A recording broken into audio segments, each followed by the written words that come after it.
धार्मिक एक शांत और सरल युवक था जो छोटे से गांव में रहता था।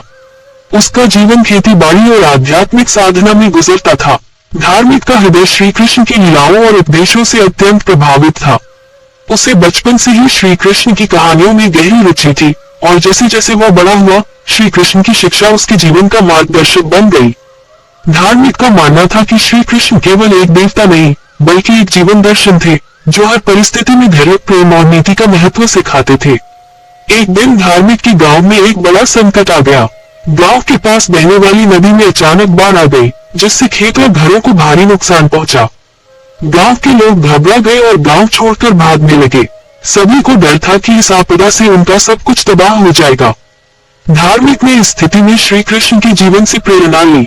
उसने सोचा, जब महाभारत के युद्ध में अर्जुन ने हिम्मत खो दी थी, तब श्री कृष्ण ने उसे गीता का ज्ञान दिया और उसकी आत्मा को जागृत किया। इसी तरह मुझे भी इस विपत्ति में धैर्य रखना होगा और गांव वालों को हिम्मत देनी होगी। धार्मिक ने गांव के लोगों को इकट्ठा किया और उन्हें समझाया कि बाढ़ एक प्राकृतिक आपदा है, लेकिन अगर हम संगठित होकर इसका सामना करेंगे तो हम इससे उबर सकते हैं। उसने श्री कृष्ण के कर्मयोग की शिक्षा देते हुए कहा, हम अपने कर्म पर ध्यान दें, परिणाम की चिंता न करें।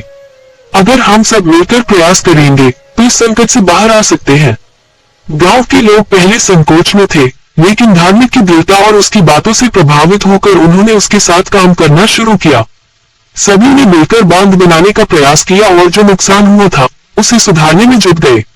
धार्मिक ने खुद कड़ी मेहनत की और गांव के सभी लोगों को एकजुट किया। उसकी सोच और मेहनत से गांव में धीरे धीरे हालात सुधरने लगे। कुछ हफ्तों बाद गांव में सब कुछ सामान्य हो गया। जो लोग पहले डर से भाग रहे थे अब वे धार्मिक की सराहना कर रहे थे।